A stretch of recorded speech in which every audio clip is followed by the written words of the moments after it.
Look at what happened yesterday with Eric Holder and Louie Gohmert. This is one of the most remarkable things I've ever seen. Louie Gohmert is on the oversight committee. Now, if there's anybody that needs oversight, it's Eric Holder.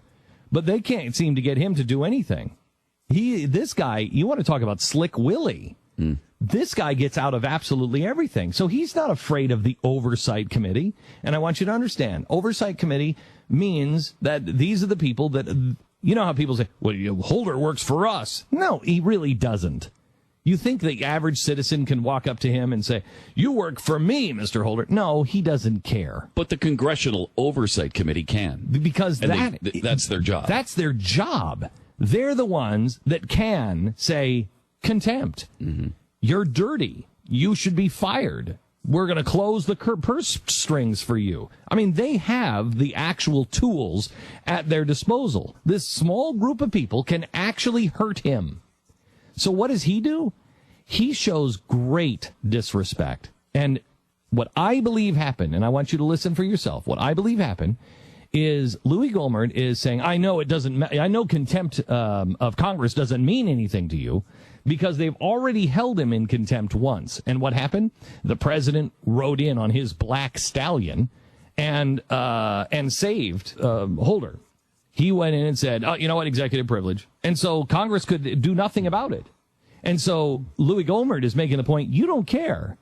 You have no respect for our office and our job. You don't care. My belief is Holder, when he starts bringing up contempt of Congress, Holder then threatens him and says, don't even go there, Congressman, meaning don't screw with me. He immediately realizes his temper is showing, and he comes back and says, because don't go there. Don't say that doesn't mean something to me, because it does mean something to me. Does it? What people are not hearing, and they need to, is the last thing that Holder says to Louie Gohmert. Listen to the exchange. I'll explain what this last sentence means. Listen. Well, I think what we promised to do is to provide you and your staff with... Sir, I've read you what your department promised, and it is inadequate, and I realize that contempt is not a big deal to our Attorney General, but it is important that we have proper oversight. So listen to that. Stop. You don't want to go there, buddy. Not Congressman. Buddy? Not Mr. Gohmert. Buddy. Buddy? Oh really? gosh. Do you remember the lecture to a general when he said, ma'am? Don't you even talk to me about ma'am. Do you know how long I worked for this title? The Attorney General is calling him buddy? Don't go there, buddy. Oh, my gosh. That is a threat against a congressman on the Oversight Committee. Wake up, America. That's a threat. Mm-hmm. But it doesn't stop there. Now, listen. Okay. I don't want to go there. No. About the contempt. You should not assume that that is not a big deal to me. I think that it was inappropriate. I think it was unjust. But never think that that was not a big deal to me. Don't ever think that. Well, I'm just looking for evidence, and normally we're known by our fruits, and there have been no indications that it was a big deal because your department has still not been forthcoming in producing the documents that were the subject of the contempt. Well, let me move on. There have been other questions asked about the documents that we were prepared to make available then, we're prepared to make available now, that would have obviated the whole need.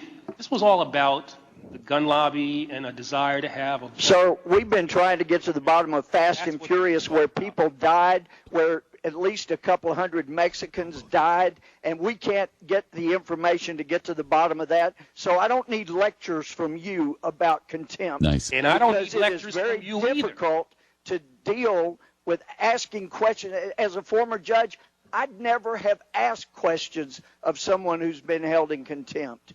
And then at the very end, well, let me ask this you. happens. The time of the gentleman has expired. Unfortunately. Chair recognizes the gentleman. Asparagus. The time. The Do you hear that now? He said, after the time has expired, Holder looks at him and says, good luck with your asparagus. Now, what does that mean? Let's go back a year.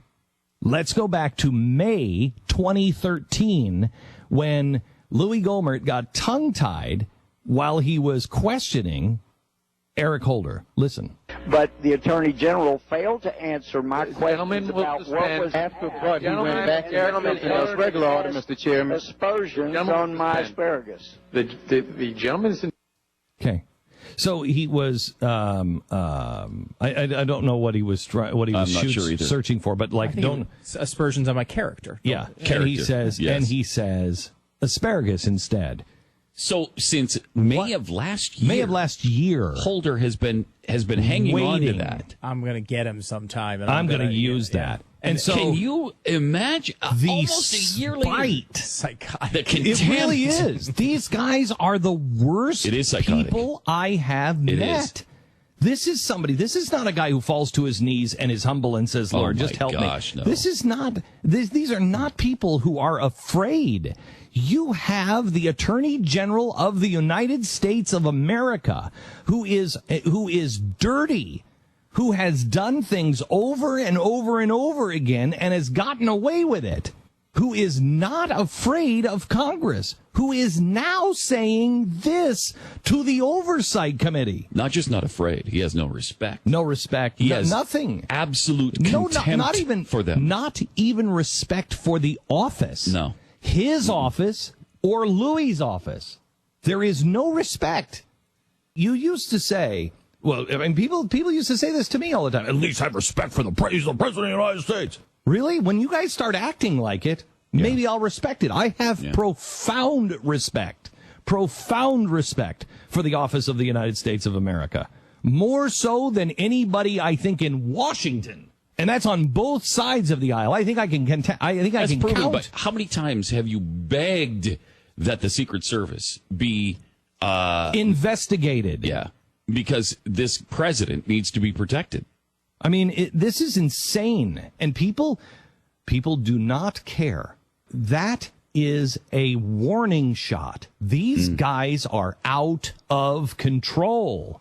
Am I reading into it too much? I mean, what has this administration done over and over again, which is assassinate people's character? Yes. That's what they do when they don't like someone. Yes. The word he meant to say when he said asparagus was character. And he's saying, essentially, good luck with your character. Good luck with your asparagus. Am I reading into it too much? No, I don't think so. The guys had a year. I don't think you can read too much into these people. The guys had a year to think about that line. He has waited a year. That is psychotic. This is one of the most telling exchanges I think we've seen so far in this administration. It really is. That guy Holder is out of control. Bad guy. He's a very bad guy, and he is out of control. Chilling. Just remember that as our doors are broken into and they come, and look what we found at Glenn and Pat and Stu's house. Asparagus. Very bad guys. Because Louie Gohmert is going to be joining us in just a couple of minutes. Can't wait to talk to him about this. Don't go there, buddy. Well, okay, don't go there, buddy. Okay, but what about my asparagus? I don't care about your asparagus. We're going to talk to the congressman about his asparagus and his broccoli. And apparently his hot head. Yeah. Because he's got a hot head. He keeps caring about the country. Why do you keep questioning this guy? Mm-hmm. Can't you just let him go and do his thing for 8 years? Just leave him alone. Just see how it works out? Thank you. Yes. Give him a chance. Give him a chance. Ever heard coming from an attorney general to the Oversight Committee? You want to talk? It was almost a throwdown. And the Attorney General's not afraid. When you have the arrogance that we have in Washington, when they won't tell you the truth, when you have people in the Fed that will just do whatever the hell they want, and they'll print money, which has never, ever worked in the history of the world. This is not a new idea. This is an old idea, the oldest idea. I don't need gold. I'll just print it myself. It always fails.